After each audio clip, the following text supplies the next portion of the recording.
Hello my friends, it's Kayla. This is my July wrap-up in which I read 26 things. I'm going to try to find the energy to get through all of these. Have you noticed I've completely abandoned my basket? It used to be fun to see if I could fit all my books in my basket. Alas, there are now too many. They don't even fit in the frame. Now I have to get them down. I should be a waitress or something. Like, that feels like a talent. Though it shouldn't. Oh my god, my tassels are in the way. Okay, I've started creating these every month so I can also just like refer to this if I ever need to. Especially I asked you questions on Instagram, or I asked you for questions on Instagram, and you always come up with super fun things. So as I go through all the books that I read and I give you ratings and hopefully really brief reviews, I can also pull this up and refer to different things. Please ignore my stories the next couple days because I'm gonna be like back posting all of the ones from previous months just so I have like a nice layout of everything that I've read. And you can see all of my favorites because they're gonna be at the top. Let's start there. I'm gonna organize this into books that I loved, a section of books that were good, and then a section of books that I should have DNF'd. You know what does fit in this basket? The books I loved this month. Let's start with ones I've really talked a lot about already. The Pallbearers Club by Paul Tremblay. This is a friendship story set in the 80s. Two unlikely friends join the Pallbearers Club together where they go to funerals and offer various support. The guy in the story as an adult is writing a memoir based on their time together and the things that he experienced, the weird supernatural things he thinks he experienced, and the book itself is annotated by his friend Mercy, who is critiquing both his writing and his memory of their experiences together. This is obviously a 5-star. I had somebody ask if I would like the book the same without Mercy's commentary, and absolutely not. That's like such an important part of the book, and it wouldn't be the same book without it, so definitely not. One question I got was a book that hooked me from the very first page, and this was one of them. The initial introduction of him being like, my name's Art Barbara, but like that's a fake name obviously. I don't want to tell you who I really am. I'm keeping some things a secret, but I'm going to tell you the honest truth, I promise. And honestly, the first page, like actually the title page of the memoir, hooked me because it says a memoir and Mercy scratched out and wrote a novel. I will have another answer to that question though if I remember to answer it. Somebody else asked, since there's no ebook of this, would I recommend the physical book or the audiobook? And I actually think that the ebook wasn't available. Like, it was available and then they realized that annotations in the formatting wasn't showing up properly. So I think they like fixed it and it should be back up now. Maybe it's only for certain devices, or I don't really know how that works. But I would actually recommend it in tandem if you can read it that way. I think the audio and the physical are both equally good, and it obviously took a lot of work doing the little interjections of Mercy throughout the audiobook, so I liked both. But there are certain things you'll miss, like certain things that are underlined and then not annotated, things that are just circled that like maybe they don't have the biggest impact, but you do get a little more of Mercy and her personality when you read it physically, because like sometimes she's writing in caps lock, sometimes she's like crossing things out, and that might not be totally clear in the audiobook. But one of my favorite narrators did the audiobook, Exie Sands, so like I really recommend it. Another favorite I've talked about already is Slewfoot by Brom. This is the story of a patriarchal, puritanical society, and we have this demon creature devil that is known by different names, who's like Slewfoot, and we're following a character who is being really controlled by her surroundings, wants to have her own autonomy, but is being forced to certain situations. And she, Abatha, is a really interesting character. She takes a lot on and wants to be her own woman, makes a lot of good effort, but then kind of partners up with this demon creature in the woods who doesn't really understand that he's an evil demon creature. It's a really predictable like horror fairy tale, and I had a really good time. I think the main question I got about this was like, is it worth the hype? And while I do think it's worth the hype that I've personally seen isn't that this is like the best book of all time, is going to change your life, but like everybody gives it 4 or 5 stars for the most part, and it's just generally really enjoyable. So with that, I would say yes. Also, the audiobook for this, fantastic. I definitely got asked best audiobook, so if we look at everything that I read, look, I get to pop up my little graphic. I think there were 7 books that I read either majority audio or in tandem. There were 3 books that I know I like tried on audio, didn't like, and then the rest I think I read fully physically. And my favorite audiobooks, I guess, would be the ones that I just mentioned. Next up, I have So Happy For You by Celia Lasky. This, I read all of these in various Summerween videos. This is another one that would be my answer for a book that hooks you from the first page, or especially the first line, which is, if you want to know the story of how my best friend and I ended up trying to kill each other, I should probably start with the night she asked me to be her maid of honor. So we're following two characters. It's a friendship story. Our main character, we just get a lot of backstory of her life, her coming out story, her relationship with everybody, her friendship group, and then her relationship with the bride. So Ellie's getting married. She invites Robin to be her maid of honor, and she doesn't really want to. She doesn't feel like they're really best friends. They don't see eye to eye on a lot of things, but she goes along with it for various reasons that you come to understand. And throughout the wedding weekend leading up to it, she starts to think that somebody is trying to kill her, our main character Robin. Though there's a lot of backstory, this is a pretty short book, not even 300 pages, so it does move pretty quickly, even though you learn a lot about her story before the wedding even begins. And I thought it was a really fun time. For the person who asked a book that I would want to see adapted, this is that. It's like Bridesmaids, but deadly. And I think it was really fun and lighthearted and silly, but also intense and deadly. Then we have Magic Lies and Deadly Pies, which I feel like you might not expect that I gave 5 stars, especially if you didn't watch the cozy mystery video, which I understand because not everybody's into that type of stuff. I will say, as far as remembering what all of these books are about, the cozy mystery books are the ones that I will have the hardest time telling you the plot, because they really just are in and out of my mind. They're very quick reads, not a lot of substance, but that's the point. This is definitely the darkest of that selection. It's about a girl who has this kind of magic bakery. She's not witchy, super witchy herself, but she puts bad intentions into the pies, and then if they go to the right person in the right scenario, the pie will kill that person who's a bad person. This was just a really fun book. We have a bisexual queen as our main character, and she enters a pie baking competition at one point, and she's killing bad people. The book isn't really continually killing people. It's just that is her business, and she talks about her business a lot throughout the book, but it's not murder, murder, murder. And the mystery involved in the story is that somebody knows about her business and is blackmailing her. Next up, I also read in a video, You've Lost a Lot of Blood by Eric LaRocca. This is a weird one that I gave 5 stars because it kind of feels like a short story collection. It is kind of a short story collection because we are following an author in the book we're reading little stories from him, poems from him, and then one of the stories that he wrote is the bulk of the book. So there is short things interspliced, but then we're also getting the author's real life, and there's something fucked up with him and the guy that he's involved with. They're doing something bad.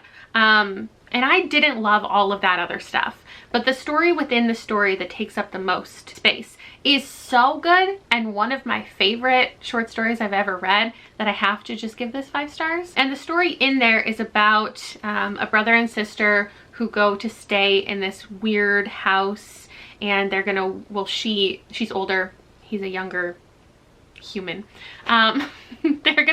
She's gonna go work on this video game. She has been hired to take over this virtual reality game from this man who she hasn't really met, and the vibes are very ominous. It was a really fun time, had a lot of tropes that I love. Also categorized as horror, and I haven't talked about this I don't think anywhere except in a review, is Our Wives Under the Sea by Julia Armfield. I see how this is horror, but if you go into it, I know I got a comment that was somebody was reading it and they were like, is it gonna get horror?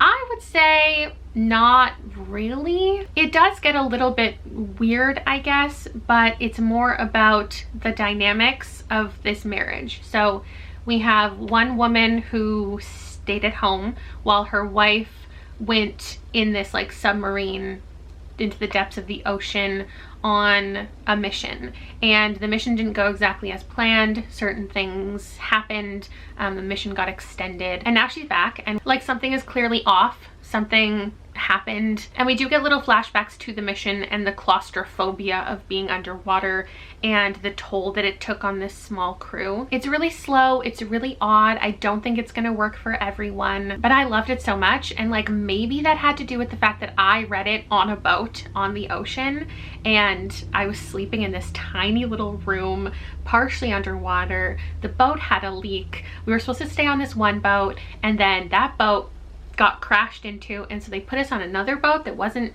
technically ready to be at sea. So like, they knew there was a leak on it, but it wasn't bad enough that like it was gonna sink or anything. But like, naturally I woke up multiple times throughout the night being like, we are sinking. And I read this while I was in this little claustrophobic situation, and it was a really good time. But I really hope that it finds its audience and people don't just like pick it up thinking it's this like underwater horror story, because like it kind of is, but I don't know, if you think it's going to go a certain direction, it doesn't. And then lastly, another water-based one. This is one of my absolute favorite covers. I don't think anybody asked in the comments what my favorite cover is. This might be it. Just something about the contrast of these colors, and it's just so beautiful. I love that it has a little kind of frame. This is a series of short stories by Janice Lynn Mather. I read from this author like a YA story about pregnancy a couple years ago, which is not something that I typically like.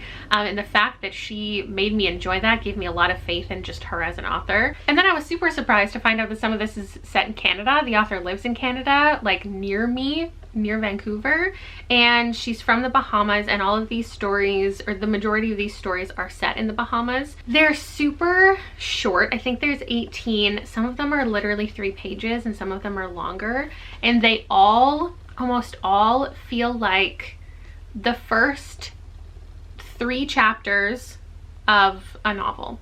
And I feel like this isn't something that I would have loved a couple years ago when I picked up an anthology and it was from a bunch of authors, and some of them were like excerpts from full novels and some of them were standalone short stories. I was like, I don't know about the excerpts, and especially a novel that feels like it's full of excerpts. I don't know if that's something that I would have previously loved, but I thought it was so interesting. And especially as someone who likes a more ambiguous, open-ended story, we just got a little insight into like 18 different women, just a couple days, in some cases just like one conversation in their life. And I would say they're like formative moments. So some of them are like the day that their brother went missing. One of them is like the day a woman swam out onto the ocean and found something on a boat that changed her life. So when you think back on moments in your life that were formative, like they're the big moments, they're the big events you got to go to, the, you know, locations you visited for the first time. But also, you know, there are moments that just like that embarrassing time that you said something in class and everybody laughed, like those are formative moments for you too. And those memories that come up unexpectedly, that's what this felt like. We don't get to spend much time with these characters, but they're situations that you know made a big impact on the rest of their life, even though you don't get to see them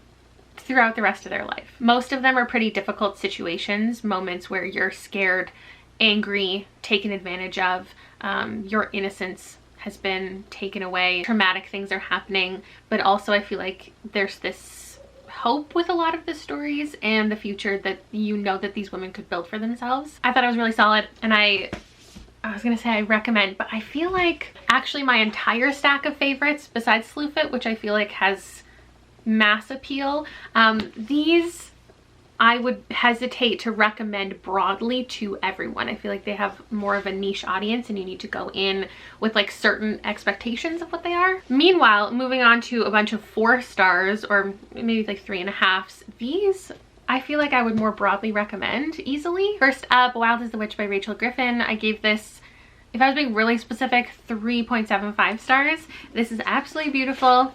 Underneath, somebody actually asked what naked hardcover is the prettiest besides this one. So let me take a look in just a second and see if there's anything else that's beautiful around here. But this is about a girl who is a witch, and she ends up going on this journey in the forest for a couple days to track down this owl, and she's there with a boy who hates witches. She's trying to keep her witch identity under wraps because something happened to her and a witchy friend a little while back that made her move to this new town for a fresh start. And now, though the world knows about witches, and in some cases people are okay with it, some people really don't like witches. And I also think the magic is interesting in here because if a witch is performing magic, like you can't tell, but if a witch is performing magic on you, you are informed. Like there's something that you see visually, so you can never be taken advantage of like without knowing about it, I guess. And I just think that's an interesting setup for the idea of magic in this world. There's a lot of great atmosphere. You've got there's only one bed trope, but it's only one tent. So these two characters are like forced together. It turns into like an enemies to lovers situation. And the reason she has to track down this owl, she tells him it's just because she like wants to help the owl. But what actually happened is she put a curse. The owl kind of stole a curse, and if they don't track it down soon, the curse could unleash upon everybody. It was really fun. Source Books Fire sent this to me after I really enjoyed The Nature of Witches last year. I gave that one 5 stars. Next up, let's talk about another witch story that also was kindly sent to me. This is The Women Could Fly by Megan Giddings. Again, read from this author before, once before. It was Lakewood, and I feel like this has such a similar tone to Lakewood that if you loved that one, you'll love this one. This is so hard for me to rate because I read the first half of this on like literally the first of the month. It was the book that I started the month with, and it was so slow moving, and I didn't know what the purpose of the story was or where it was going. There's an interesting world set up, quite like our own. The government is even more aware of what women are doing and trying to control women's bodies. And as you approach the age of 30, you have to be like taken in by a man who's like responsible for you. If you're not married by that age, you need to have like a caretaker because they just don't want anybody not conforming. There's also this idea of witches still being found out and being hanged, and it mostly affects like marginalized communities, how the law is far harsher on the Black community and how people more closely monitored are the queer community. We're following a queer Black individual, and her mother went missing. And so there was all of this world building, and then we started getting a lot of like stories from her mom. I was moving really slowly through it and then put it down for like multiple weeks, and then I picked it back up, and the second half of this book I loved. It went somewhere I was not expecting, and since it's not technically in the synopsis, I don't know if I should talk about it. It basically says she's offered the opportunity to honor one last request from her mother's will. So Jo leaves her regular life to feel connected to her one last time. So she goes and she does what her mother asked of her, and her entire like life and perspective is changed, and she gets to experience all of these things that she never got to experience before, gets to feel free kind of for the first time, and it was so good. And I highlighted so much stuff because I love stories that end up being a big metaphor for like deciding to live, basically. Like the world is terrible, everything's terrible. How do you keep going in life when everything that you're seeing is awful? And getting to experience all of these other things makes you want to live. Either it makes the world you're living in better, or it gives you like hope for the future. And I just think that that's such an interesting narrative, and it's not something that I always like in books. Sometimes I give books like that a low rating because they often are very heavy-handed with that message, and I do like a little more nuance. I don't know how I would describe how this one did it. All I know is I really enjoyed it, so my rating is a struggle. A 3.75 seems right, but a 4 feels right, so we're gonna call it a 4. And then I have a bunch more 4s. First, let's see if I can find anything else beautiful under its dust jacket. This one is just red. Oh, A Certain Hunger might be pretty, but I can't see underneath. No, it's just burgundy. My Sweet Girl, also burgundy. Dark Stars, it's just black. Come on, there's gotta be something. This one's pretty, but it's just yellow. Maybe Our Wives Under the Sea. No, I don't think Magic Lies and Deadly Pies, based on this cover, I don't think it's doing anything underneath. It's not even a fun color. Uncertain Kin is a pretty blue. We're left with Slewfoot. Is Slewfoot, I guess like this is nice, but yeah, not super fun. I feel like books are really lacking these days in unique stuff under the cover, and I don't know if that's just like a publishing thing as far as new releases go, like publishing things in this climate, more expensive, maybe not having the manpower to do it, but also is it maybe that like publishers are waiting to see like if they gain popularity and they want to do like special editions and come in like book boxes and stuff? I don't know. Let's move on.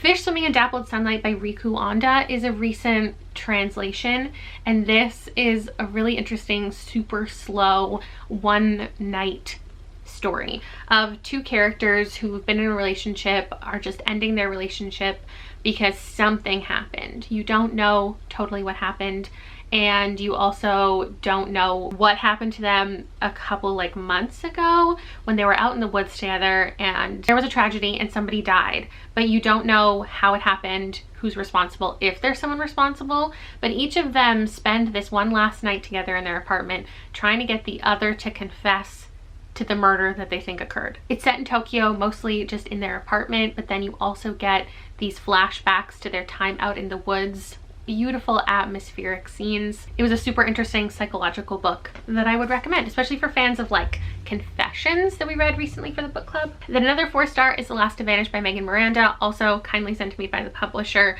I also got an advanced audio copy of this on Libro FM. I'll put my link down below. If you are like a reviewer, you talk about books online, you can apply for their influencer program where you can get access to some free audiobooks. If you're not and you just want to join and sign up, it's my favorite audiobook platform, and it helps support me and my channel because then I can keep getting credits to listen to more books and talk about them. So thank you so much if you've signed up with my link or you are considering it. This is Megan Miranda's latest mystery suspense book, and it's really interestingly broken up into different disappearances. So we're out in the woods, we're following a main character who works at this inn, and there's like part 1, 2, and 3 following a different disappearance in each section that occurred. One of them was like a super long time ago, was a whole group of hikers, and then one of them was like a couple months ago, there was this man who went missing. That's the main story that we're following in here, and his brother has come to the area to track down, see like what happened to him. And throughout the parts, our main character is like learning more about these disappearances, kind of finding clues about them. It's not about solving each disappearance, but learning more about each one leads to finding out the truth about this latest one. I really liked Abby as a character. I liked the small, close-knit community vibes. There's some kind of unexpected like partnering up to go track down information. She's very hesitant, very aware of her surroundings, but also like trusting of various individuals, and it made for a really relatable main character, and I thought it was a good time. It's one of my favorite Megan Mirandas. Then another 4-star mystery for me was My Sweet Girl by Amanda Jayatissa, and this is about a woman who like finds the dead body of her roommate, but once she goes to report it, the body is gone. And then some more like messed up things happen to her throughout the book, and it's clear that like someone is trying to set her up and is trying to expose certain secrets from her past. And then half of the book, which I wasn't expecting, is written from her childhood in Sri Lanka in this orphanage, and the dynamic between her and the other girls who are there, the things she experienced there, delving into the secrets that led up to her adoption, the things she's trying to hide.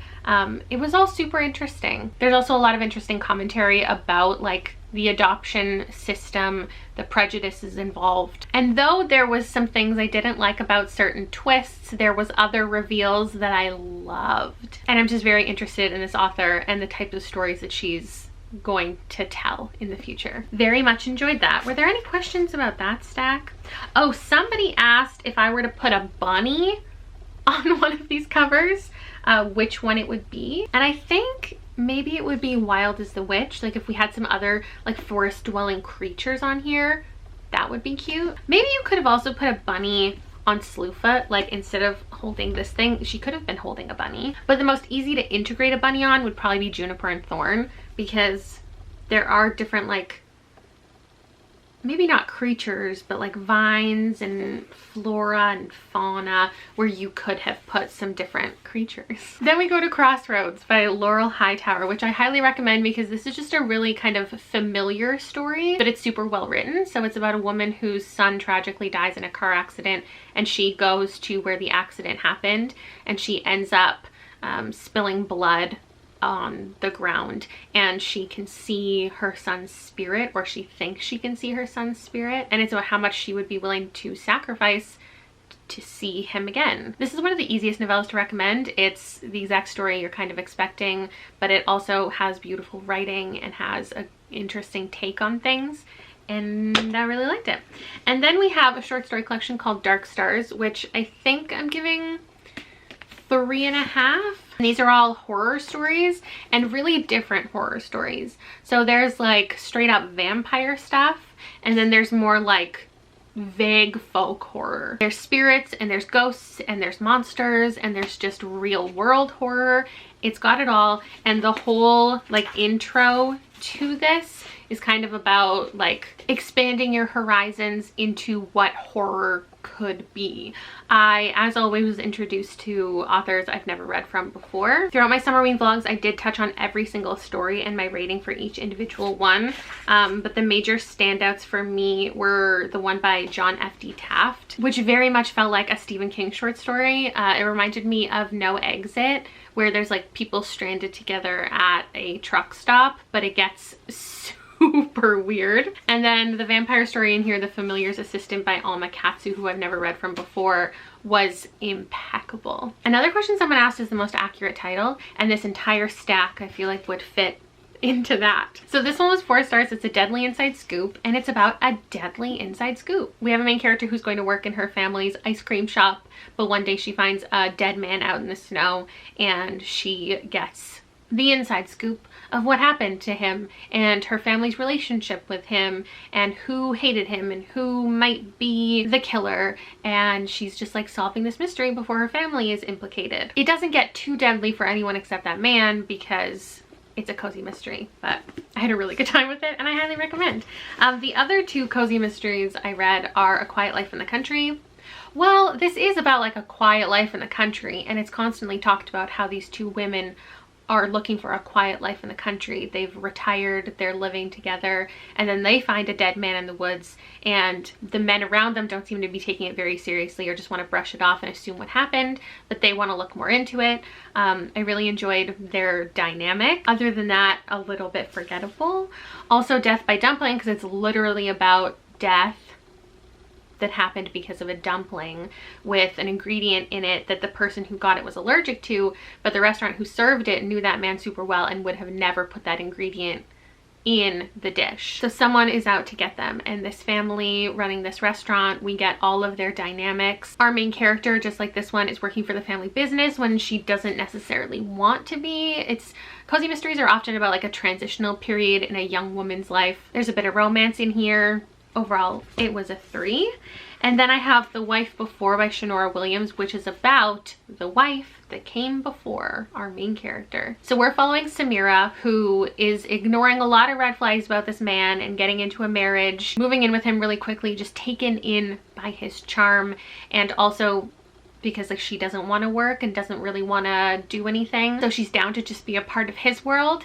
And there is a little shed on their property. It's a mansion that she constantly refers to as the mansion, even though she lives there for years or months. I don't remember how long the timeline is, but in the shed she finds out that the wife before her, who died tragically, was writing like a series of journals that read like memoirs, and she goes in and she reads them all, and she learns a lot about her. And so half the book is reading those journal entries and finding out how dark this marriage got and how in danger she felt she was, and the messiness of it all. I don't feel like any character in this book you're like, oh yeah, that was like fun learning about them. They're a super good, interesting person. But for some reason, this was still a really good time. It was kind of over the top.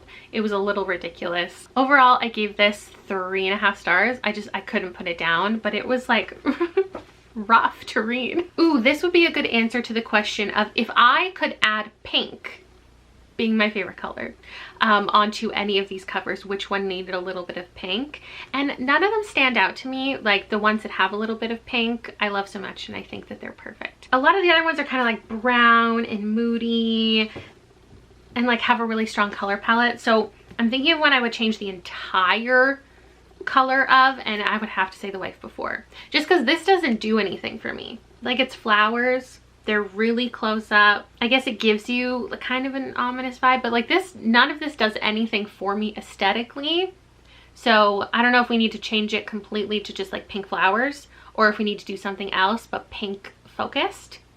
That's what I suggest. Another 3-star for me is They Drown Our Daughters by Katrina Monroe. This was it is a gothic story that reminds me a lot of The Drowning Kind by Jennifer McMahon.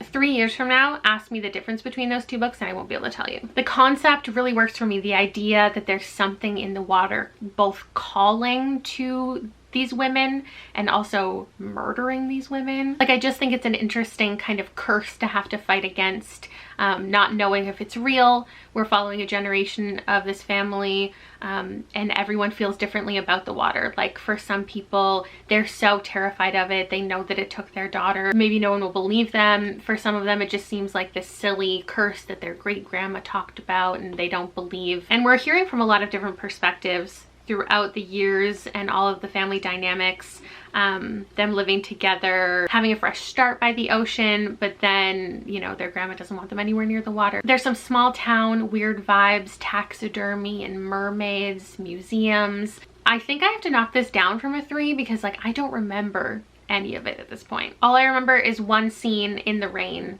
that I really enjoyed. The audiobook was fine. Not really memorable. I'm so sorry. And I guess it's actually going to kind of continue with the last stack of books, which is the ones I should have DNF'd. Let me actually put this into the stack of ones I should have DNF'd. All I have to say about these is they weren't my favorite. They're not super memorable. I don't have a lot of passionate feelings about them. And I probably should have stopped reading them and read something else, because then maybe I could have found another 5-star. Actually, it's not fair to put this one in that stack. This is 3 Days in the Pink Tower by Evie Knight, because this is a personal story from the author. She even says in the author's note that like the dialogue from this book is actually what was said to her when she was taken by these men and sexually assaulted. I think it's absolutely important that this story exists, that she told this story.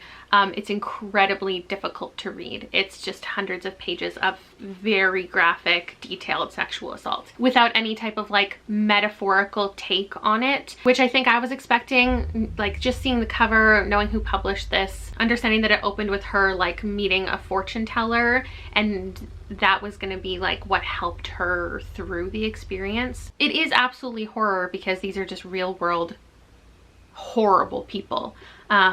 And I think her getting to tell this story with her own take on the end, and, you know, making the main character survive and have vengeance for what happened to her, super powerful. But like, I read another Goodreads review say that like I could have respected this from a distance without reading it, and I should have. Next up, we've got Just Like Home by Sarah Gailey, which I've talked at length about because I read it in the vlog, and then I did a spoiler vlog for my channel members. So if you want to join and you want to see all of my in-depth thoughts of every single chapter as I read this, all of my theories and all of my thoughts, that's a thing. Somebody asked the most effective use of pink on a cover, and I really think it's this. Like, this sickening Pepto-Bismol pink is so horror to me, and when you pair it with like the bloody dripping house, like, this is beautiful. And the writing is beautiful. It's so descriptive, it's so atmospheric. It's about this woman who returns to her family home.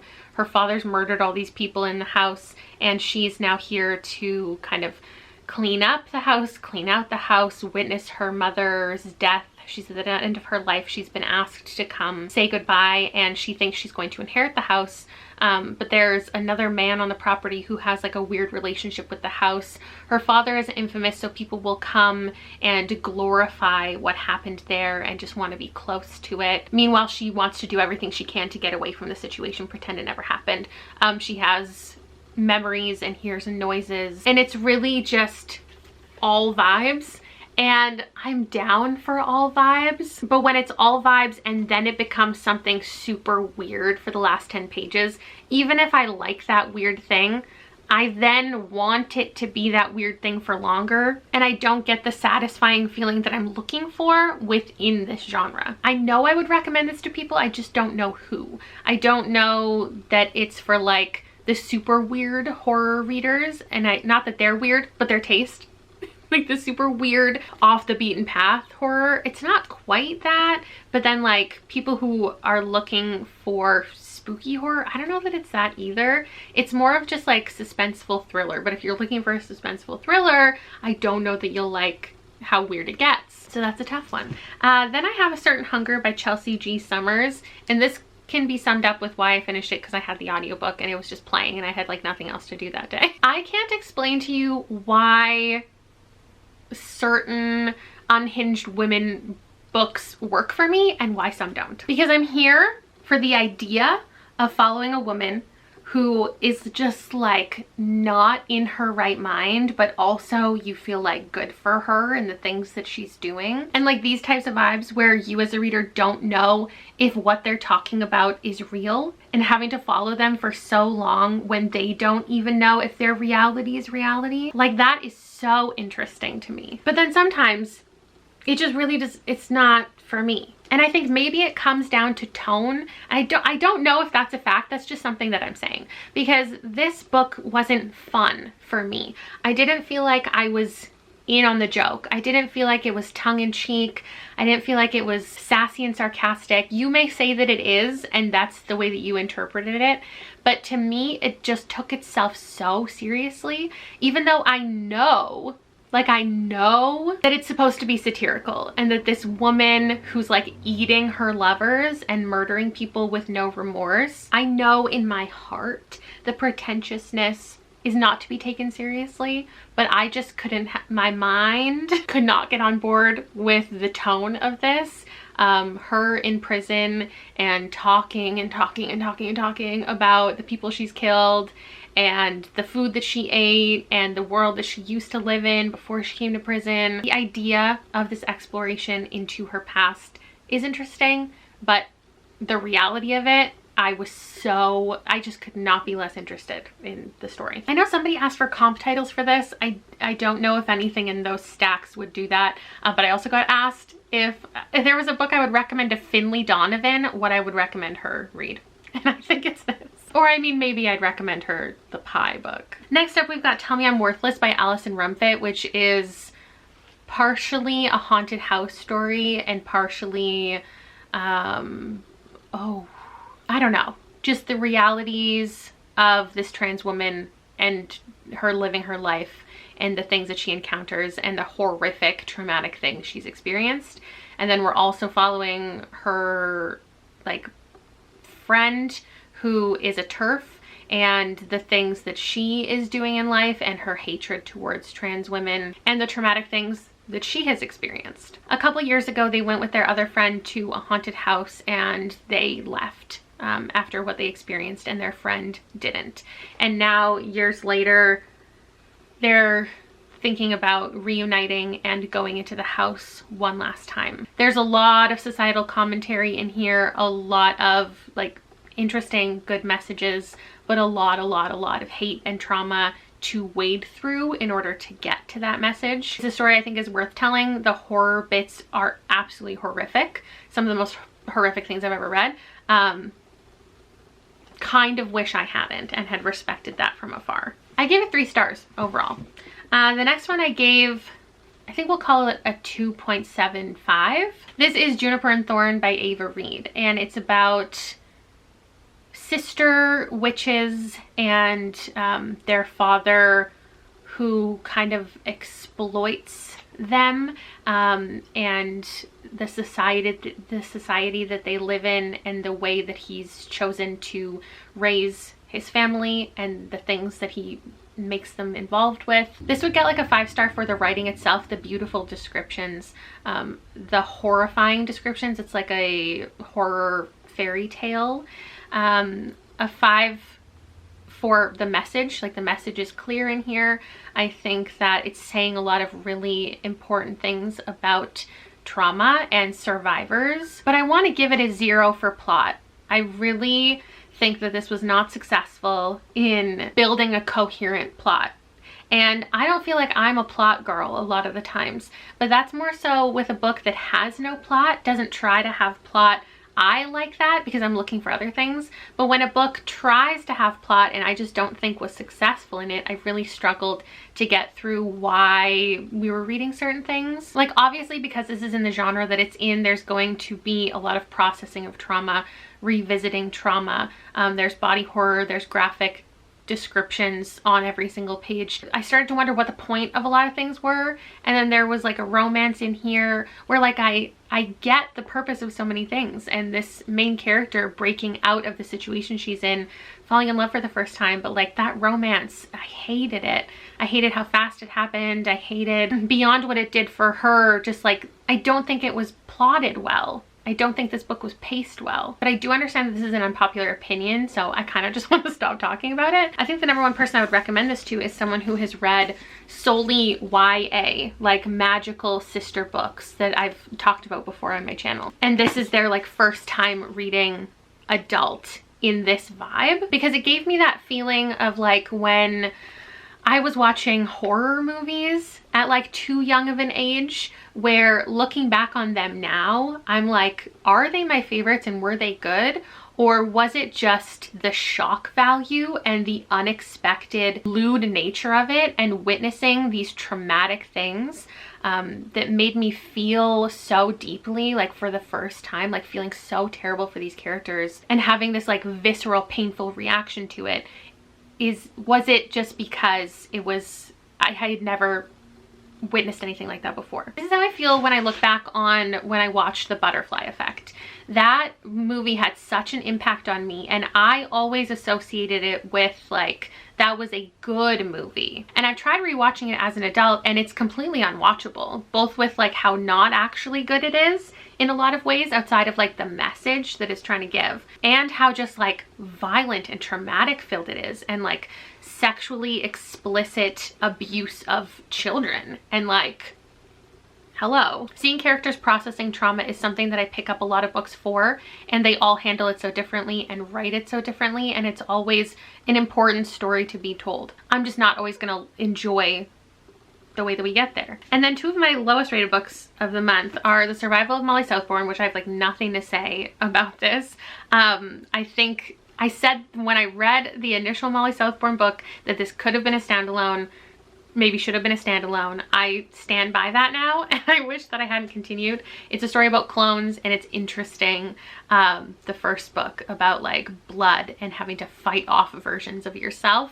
I don't even know what this book was trying to do. I really don't know the message it was trying to tell.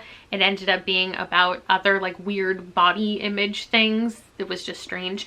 And then A Bad Day for Sunshine by Dorinda Jones is a mystery set in a town where our main character has become like accidentally the sheriff of her town. So we're following her and her daughter. The book is pretty split between both of their perspectives, and it's just like, this was a cozy mystery that a lot of the things that were pitched to me about it and the reasons I would enjoy it were more based on the daughter storyline, which I didn't even know was like a part of the book when I initially picked it. And like the cozy mystery stuff is obviously not a genre that I'm super like in the first place, so I don't even know what I love in it. So I'm always expecting there to be flops, so this wasn't like surprising. I don't have any hard feelings towards it.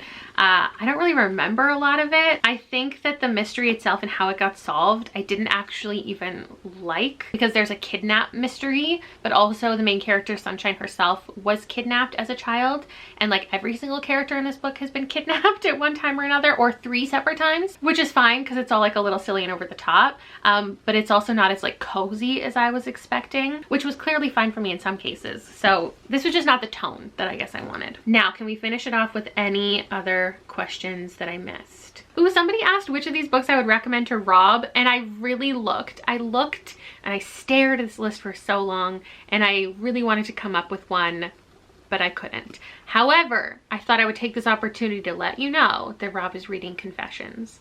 He read the first, I think, 2 perspectives the other day. He wanted to listen to something on audiobook, and I just downloaded it for him, not telling him anything that it was about.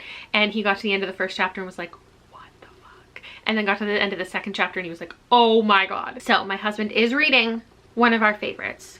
I just wanted to let you know. But of this list, I really like There's nothing here that I would recommend to someone who isn't a reader, who like is trying to get into reading, or that I would recommend to somebody like trying to get out of a reading slump. You know what I mean? I think that's it. Thank you so much for watching. Let me know if you've read any of these books and what your opinions were, or if I convinced you to read any. I always love to know what you're gonna pick up because of me, and I hope that you enjoy it. If you don't though, don't blame me. I'm so sorry. And with that, I will see you in a couple days.